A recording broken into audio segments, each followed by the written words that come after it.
Hey, do you want to build a stronger family, create a better life? Well, that's what Divorce with Heart is all about.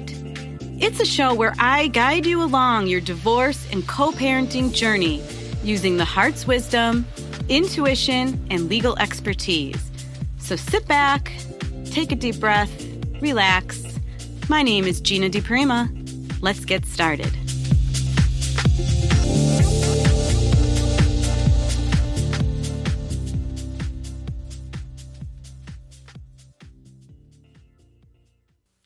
Hey, how's everybody doing? Happy Monday. Here we are, October 15th. I hope you're all having an awesome fall and enjoying some beautiful trees, changing colors and all that good stuff. I could tell you here in Buffalo, it's a very, very gray, dreary, rainy, windy day today, but hey, it's all right.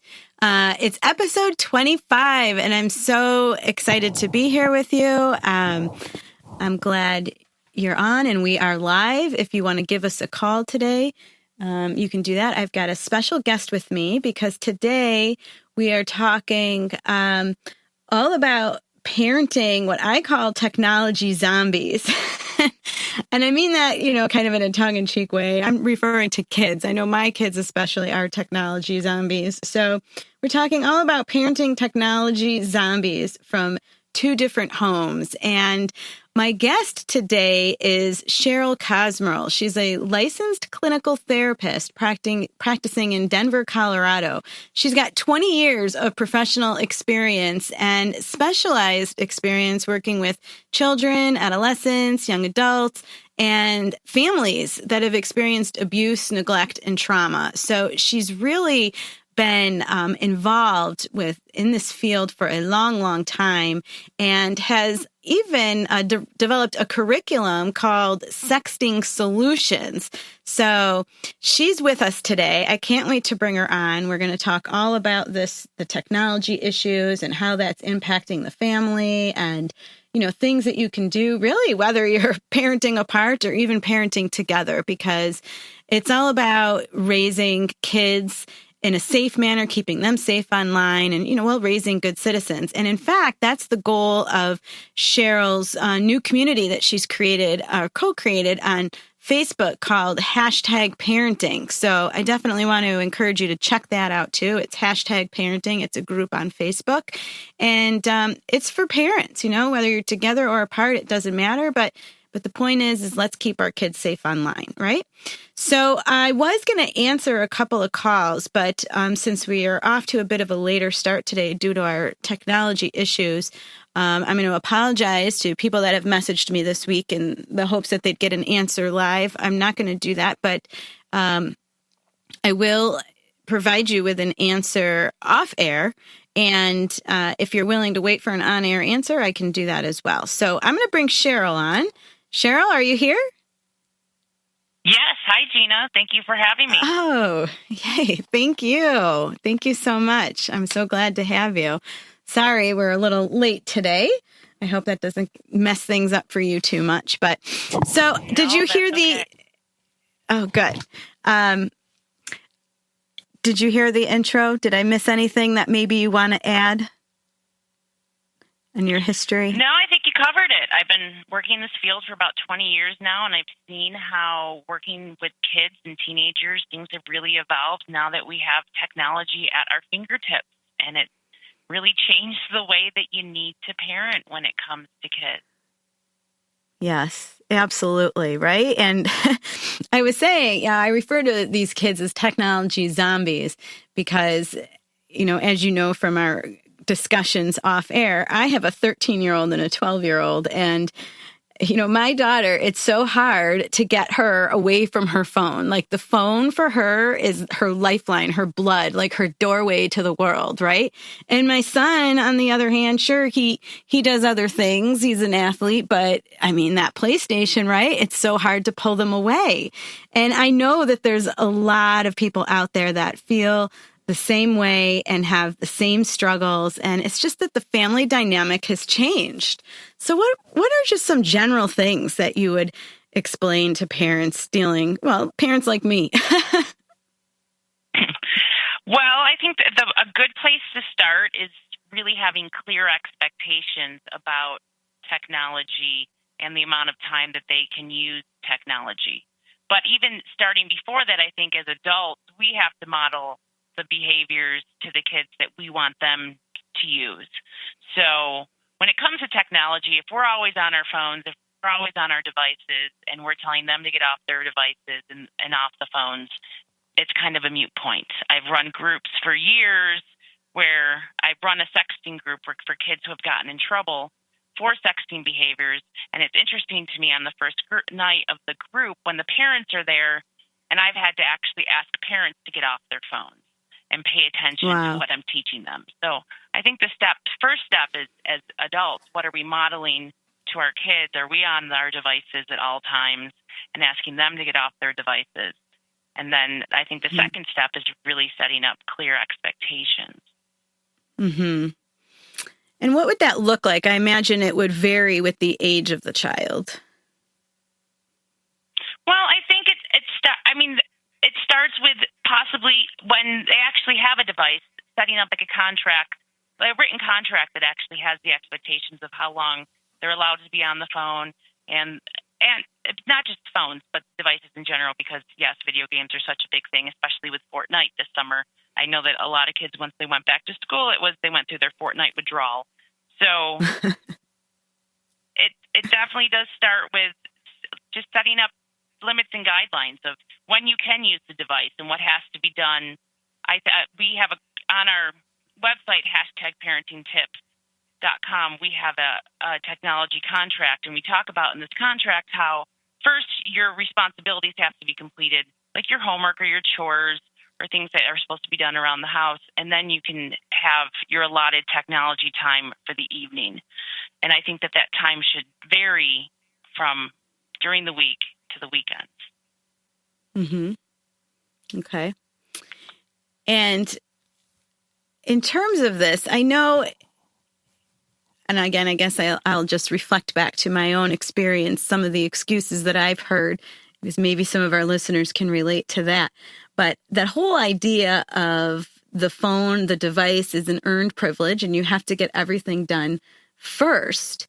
One thing that I know that I've run up against is, my kids will walk home from school, for example, and I'm not necessarily here as soon as they get home. So there's a little bit of time that they're home alone. And I'd imagine that it's the same for other parents that are co-parenting. There might be some time when, you're just not always there immediately able to supervise, especially in the later teen years, So it's hard then to say, right? Make sure everything's done. And if you're up against the idea that, you want them to have the phone or the device because you want them to be safe. So what would you say about that?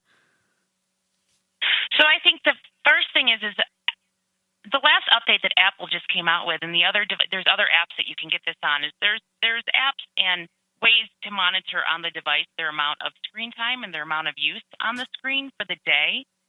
So you could even set it up as a different way. Like you have your afternoon responsibilities, you have your homework that's supposed to be done, but you also are only going to get so much.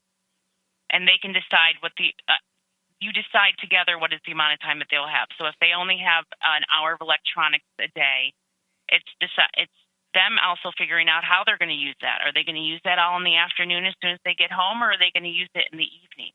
So that's another way that you can set it up where there's more of they have more control over it. They know that they just have this allotted amount of time, and then they can have more control over how they're going to use it throughout the day or evening. Mm-hmm. Right. I didn't realize that was on the new Apple update. Okay. I'll have to check that out. Are there any particular apps? Go ahead.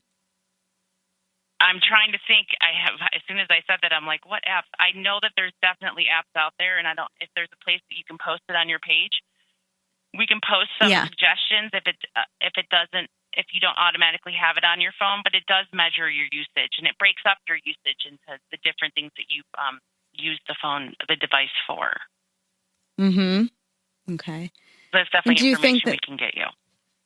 Do you think stuff like that would be appropriate for kids of all ages or just certain? I think it's helpful in general. I think it's even helpful for adults to see how much they're really on their device and how much they pick it up. and look at it. I mean, I was reading a study recently that was saying that the average adult checks their device 150 times a day. So sometimes just having a visual of seeing how much you're doing a behavior can help you manage that behavior or correct that behavior if you want to, because you might not realize how much it's actually taking over our day in general and the amount of time. Like, what else do we do for that for as long during the workday? I mean, some jobs are even starting to monitor how much time people are doing things on their computers that they're not supposed to do. Yeah. I was just talking to someone the other day. Go ahead. Sorry. We have a little lag here in our communications. I thought you were done. Go ahead. Yeah. But I mean, the amount of, with social media that's just become popular in the last 10 to 15 years and everything that's out there, I think it's a switch for everyone to get used to this and how to be able to manage it in a healthy way. And I think, like I said, it's kids and adults who are having problems across the board of having this monopolize their time. Right. Oh, yeah, absolutely. I just had a conversation with somebody the other day. I don't remember the full details of it, but the gist of it was, you go on YouTube to watch one thing and all of a sudden you're just sucked in and there goes an hour, maybe two, because you know how it is. One video will lead to another, will lead to another. And I know that it was an adult I was speaking with. So it's like, if that happens to even us, how can we expect our children, whose brains are not even as developed as our own, right, to be able to have enough, I don't know, whatever you want to call it, foresight, sense, reasonableness, something to put their own brakes on? Like, how can we expect them to put the brakes on if we as adults have trouble putting the brakes on, right? Absolutely. And that's why it's important for us to kind of get a handle of what we're doing and model and figure out what we're modeling to our children. But it's also teaching them to put those own restrictions on themselves. I know when kids are older, in their later teens, like junior, senior year in high school, you might not have as many restrictions on their devices, but you're also teaching them that element of self-control, which a lot of us adults don't have self-control. But there's different things that you can decide to do. Like, I personally don't allow Facebook Messenger to send me push notifications. A lot of these apps, if you look individually, you can turn off push notifications. And I know that I have the attention span that if I'm getting a push notification from Facebook, it's just going to make me more distracted, and I don't really need to get on my Facebook immediately. Right. Oh, yeah. Well, I know that I'm constantly hearing like a Snapchat ding or something from my daughter's phone. And so, yeah, things like that. What are some things that you might suggest in terms of just internet safety and rules, and how should we be approaching that with our children? What's the best way to handle it? I'm a big supporter. I'm glad you asked that. I am a big supporter of technology curfews. And the way that I like to frame that to parents is, you don't allow your child to be hanging out in the bad section of town or in a bad neighborhood at 2 o'clock in the morning. You really shouldn't be allowing them to hang out on their device at 2 o'clock in the morning. It's infecting their ability to sleep. If you're not giving them a curfew, you're not giving them any limits that they need. So I run a sexting program for the district attorney's office where I work, and it's an alternative for kids instead of legal consequences. And a lot of the kids yes, you can sext at 2 o'clock in the afternoon, but there's a higher likelihood of it occurring in the evening. So I really am a big supporter of technology curfews in general, which I have clients look at me in shock and like, they have no idea how to possibly get up in the morning without a device. And I said, there's this crazy thing called alarm clocks that we have used for years and years and years, and it's possible to get up that way. So are these your children and your adolescent clients that you're talking about that look at you weirdly when you say? Yes. I thought so. They're shocked and don't possibly know how they can get up in the morning. So that I hear a lot. So yes, I'm definitely a big fan of technology curfew and limiting the amount of technology that they use per day. I can tell you, I've heard the same objections in my house. I need it to get up. No, well, no, you don't, because you have an alarm clock, or no, you don't, because I'll wake you up. And then the next objection is, well, then you don't trust me.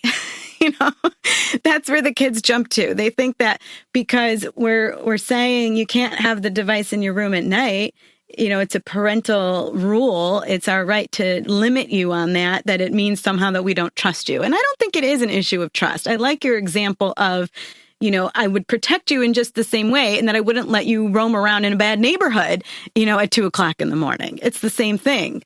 So I think that's interesting that you would make that parallel. And I wonder, when you said that the more sexting is more likely to happen later at night in those morning hours, is this also from some firsthand experience in your work in dealing with kids, engaging in this behavior and sexting behavior?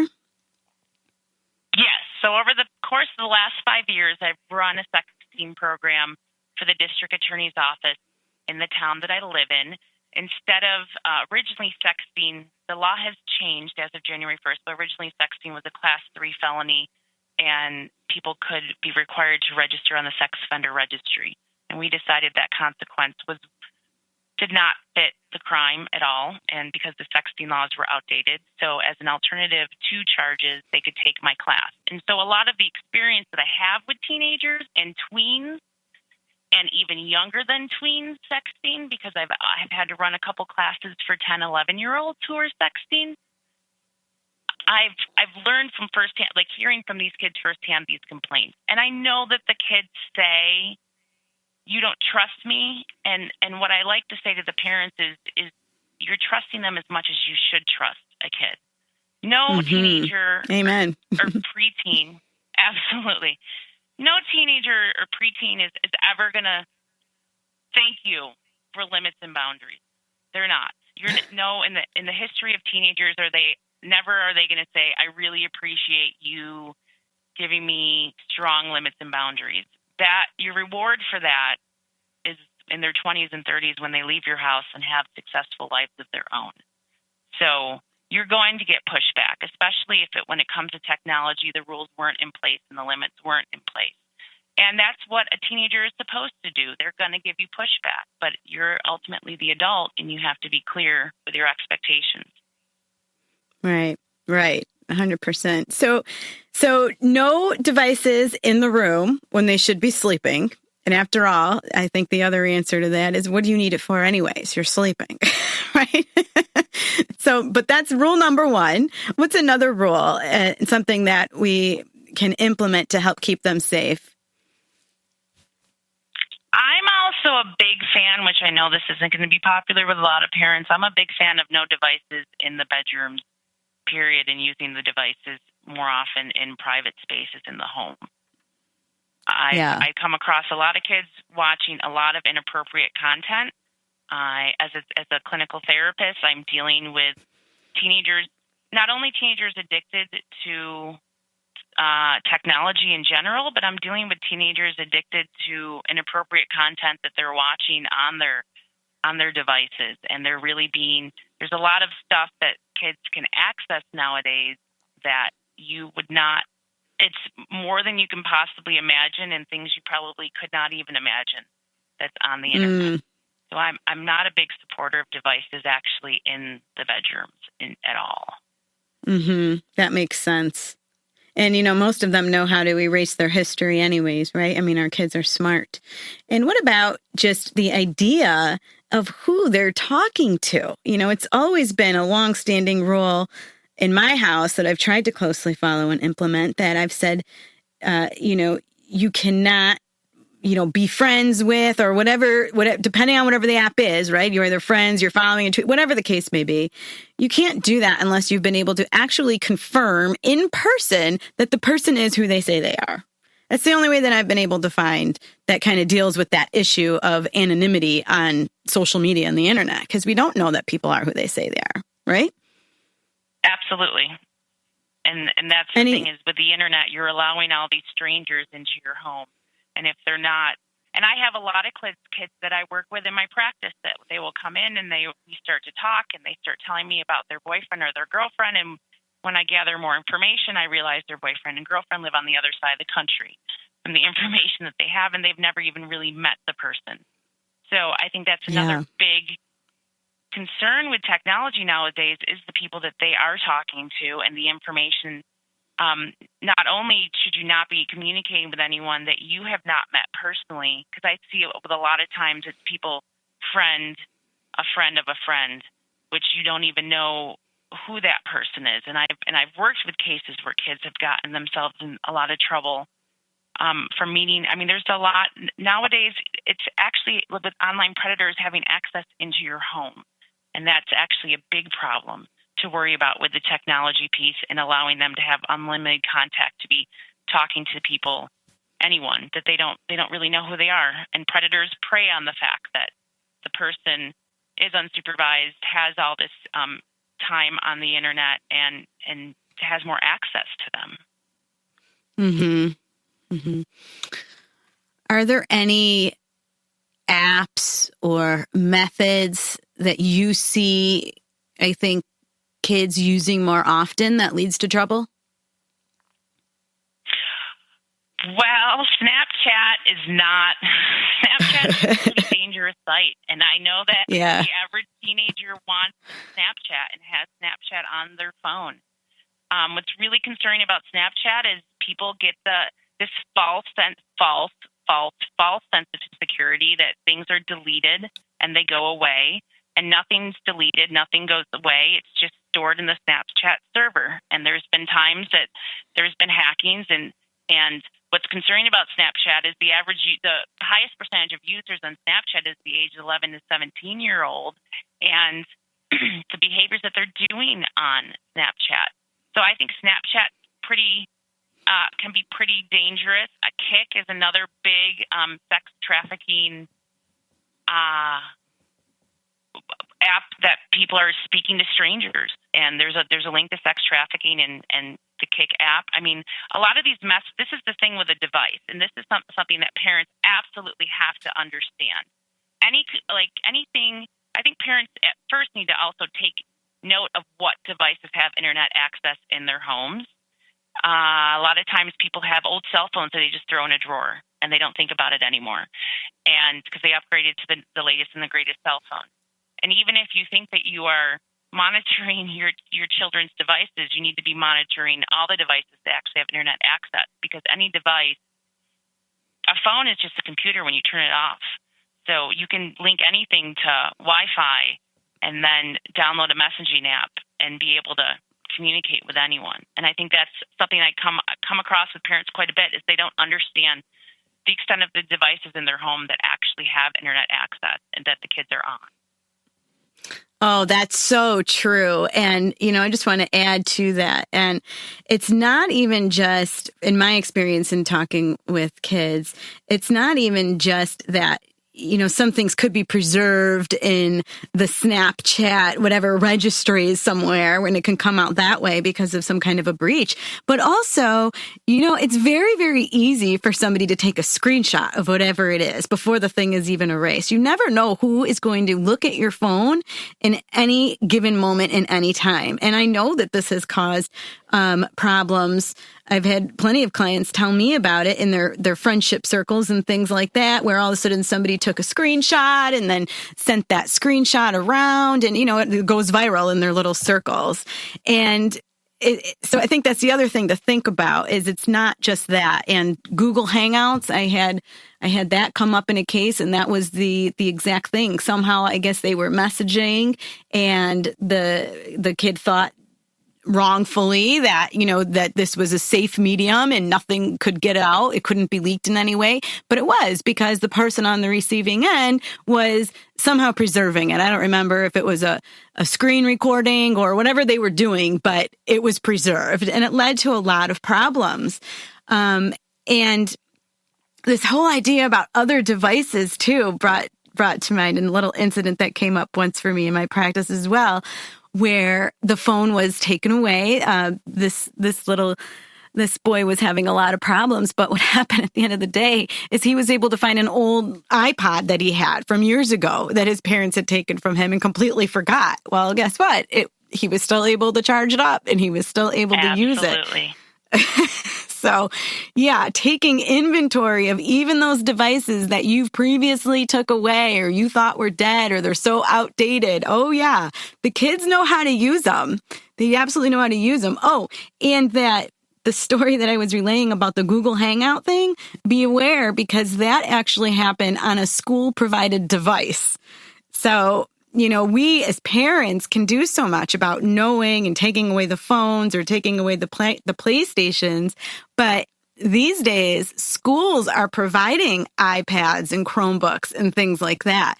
And I see kids abusing the school-provided devices. Has that come up for you? Absolutely. And the school-provided devices have, the thing is there's monitoring apps on these devices.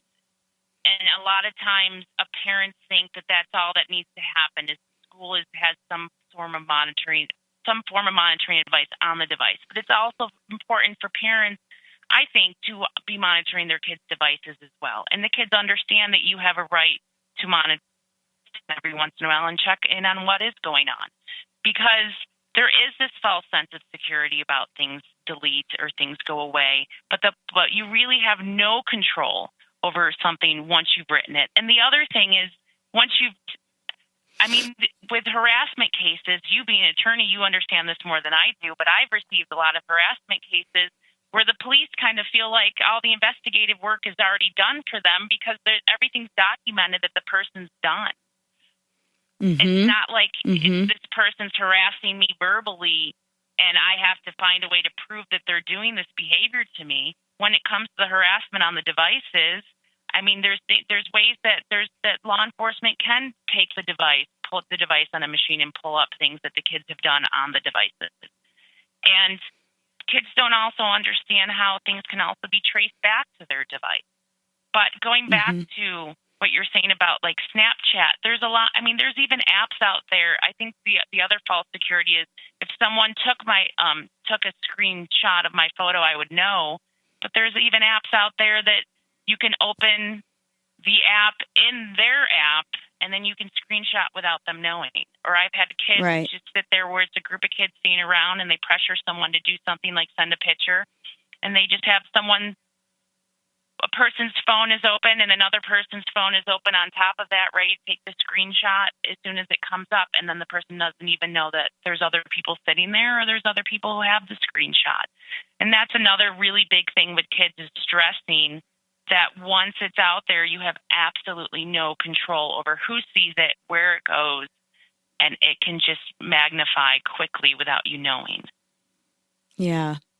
Yeah. And it's just, how do we get our kids to just understand that? I've heard some parents relay to their kids, you know, your coaches are on that and your coaches can watch and your coaches can see. And I've heard that has had some success.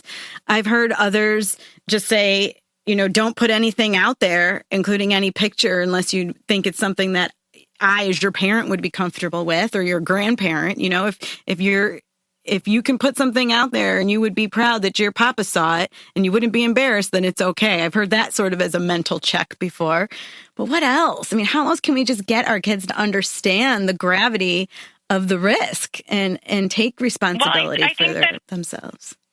I think an important piece of it is also having this open dialogue and looking for these teachable moments that you can be having with your kids about how things have come back to haunt people. Like, I can't think, is it Game of Thrones or there was some television show? There was some television show where the producer or someone got recently fired because of something that they had posted on their Facebook page like 10 years ago. And I don't remember what show it was. But it's also really teaching kids, but you need to teach adults this as well, is there's this thing called your digital footprint, and it's a record of your life that you can never erase. You can pay to have someone bury it, but you can't erase your digital footprint. And the thing is schools are looking at this, future employers are looking at this. But I think, again, this goes back to the parents and understanding that you, as parents, you need to be cautious about what you're putting on social media. I've seen cases where, you know, children's identity. So like when a baby is born, a parent goes and posts their full name, their date of birth, and puts a birth announcement on social media. And then the parent also has their maiden name on social media. And there's situations where people go and steal that baby's identity because they already have the parent's maiden name, they have the date of birth, and they have the full name. Some parents aren't realizing that their child's identity has been stolen until the first time they use their Social Security number to do something like apply for student loans. Wow, that's scary. So that's really new. I've never heard of that. Mm-hmm. So it really is changing. Like parents, you have to be on top of this. And a way to help you, I mean, that's what part of the reason that I'm on today is to talk about. So I've been doing this work dealing with sexting and like pornography addiction and addiction to technology in my private therapy practice for years. And it is evolving because I'm starting to get more and more kids who are actually addicted to the technology piece and addicted to pornography. But I have a sister-in-law who is raising a teenager as well. So we decided about 6 months ago to collaborate and create a website for parents to try to manage this because I think it's just gotten so out of control and parents get really overwhelmed and they don't even know where to begin. So hashtag parenting is our Facebook page and hashtag parenting tips is our website. And it's kind of a one-stop shop to help navigate technology nowadays because it is ongoing and it is evolving. And there's so many things that parents don't think about. So on this website, we talk about different ways to monitor, like the different monitoring apps on your kids' devices. We talk about different tips of dealing with different things like sexting and how to deal with it beforehand and how to deal with it afterwards. And it's a one-stop shop for parents to really have this resource. And the thing about it is we only know, I mean, you can only stay so on top of this. And so you have two people that we're doing what we can to stay on top of it. But a lot of times the information that I know, I find out from my clients. Like I'll have question of the day sometimes, and I'm like, what's the latest thing I need to learn about? And I mean, I'll ask kids like, what's the latest way to like be looking at porn and get through filters? And I have found out ways through kids that most adults don't know because they're not exposed to this every day of the week like I am. Right. Wow. Well, I want to take a short break. And when we come back, let's talk more about now how parents can handle this, especially when they're in two different homes. Because that's a whole different layer to the mix, right? Whole different thing. So let's take a quick break and we'll come back.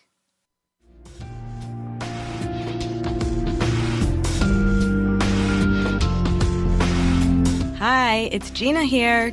Did you know that every week I meet with a group of people just like you who are struggling with the pain of divorce?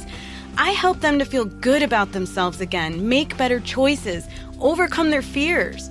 I call it divorce intelligence. And you know what? It doesn't matter where you are or what stage of the process you're in. It could be before, during, or even after, because we meet online. It's super simple.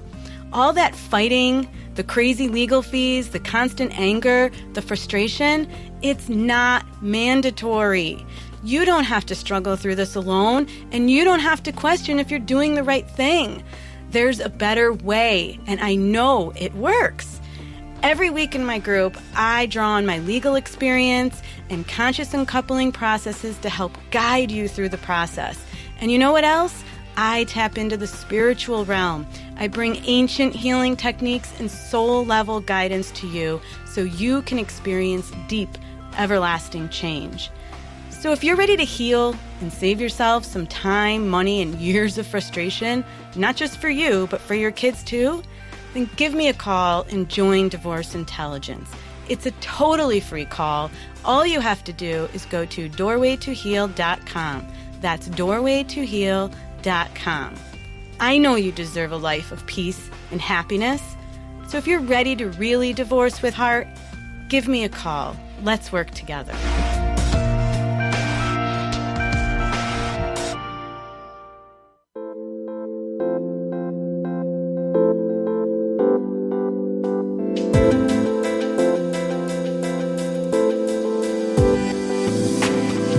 some of you have questions about your partnership, marriage, or co-parenting situation, I'm here for you. Give me a call in today's live episode by dialing the U.S. number 1-760-456-7277. That's 1-760-456-7277. Talk to you soon.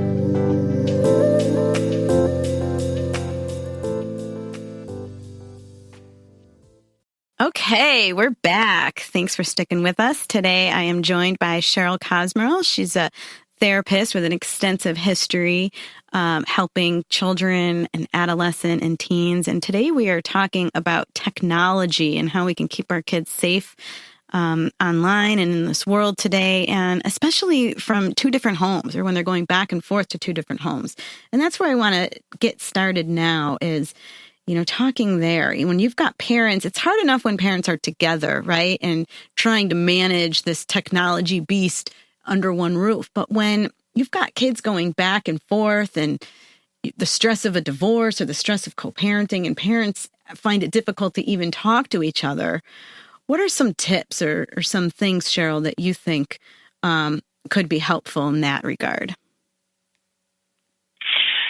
Well, I think a good place to start,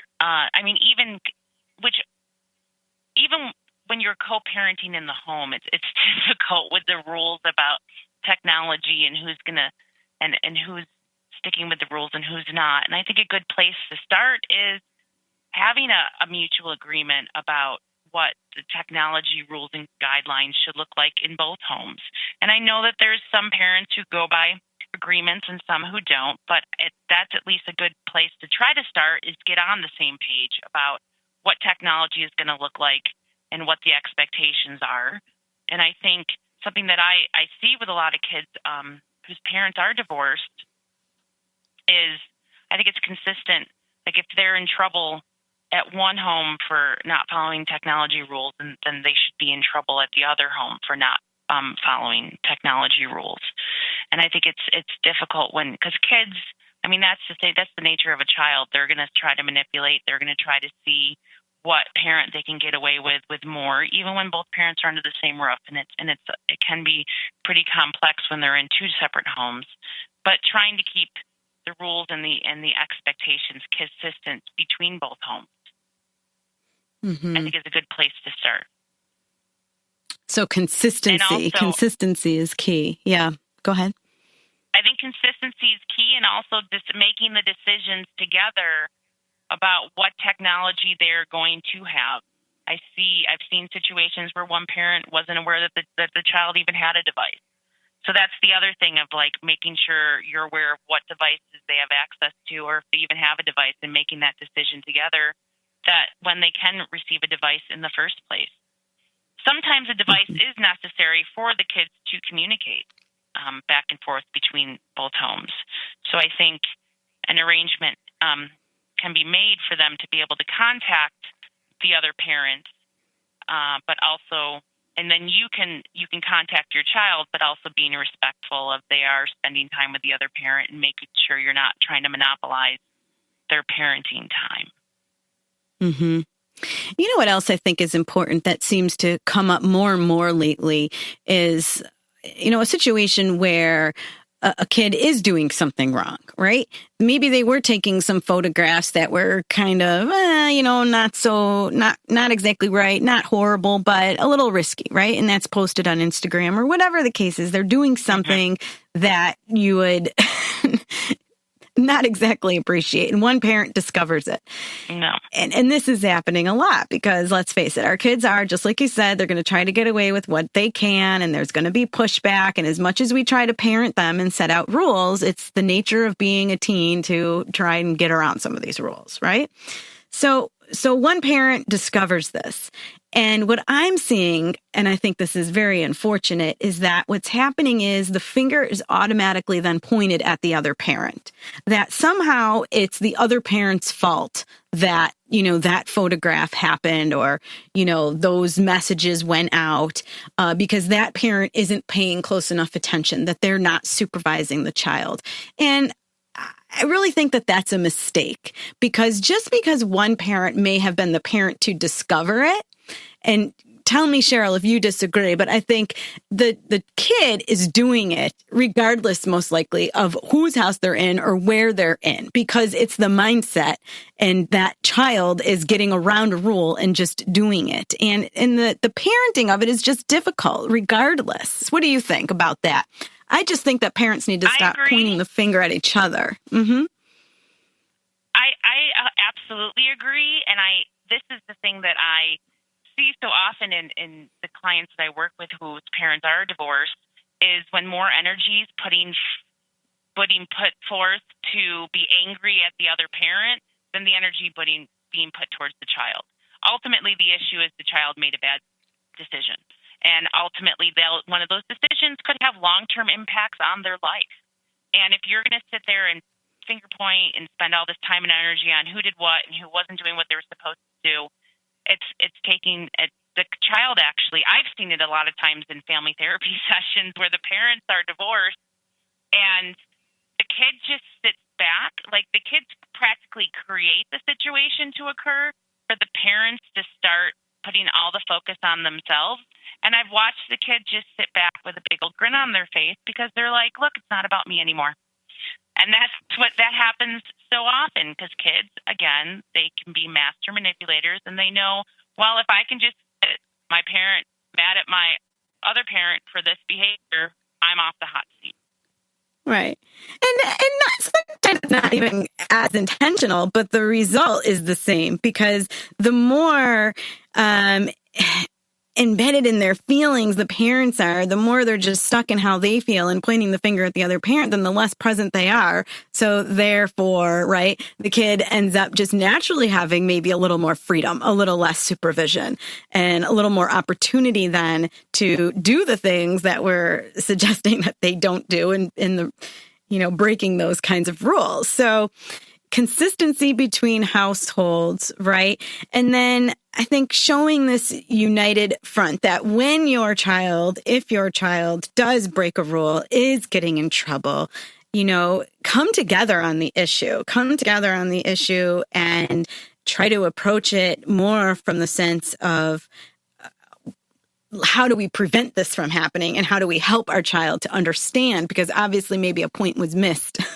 How do we get them to understand the risk of what just happened instead of creating more drama around it, right? Absolutely. And I think sometimes a way to help do that is try to compartmentalize the relationship that you had with the person in the past. They're no longer your ex, they're your co-parent. And look at it as they're not the person that you used to be together with, they're the person that you have to raise your child together with.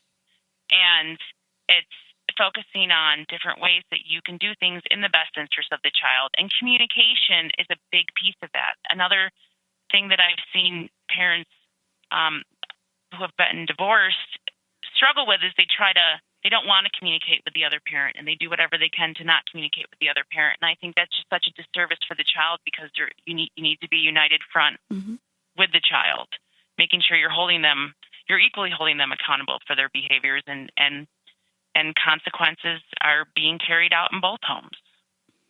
Yeah, right. Exactly.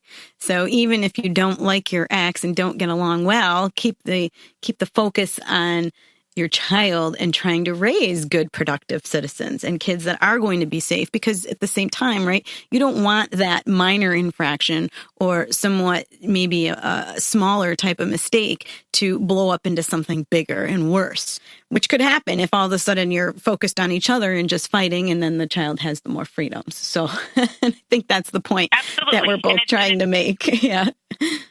Yeah, figuring out what's more important, the energy into not liking your ex or protecting your child's future.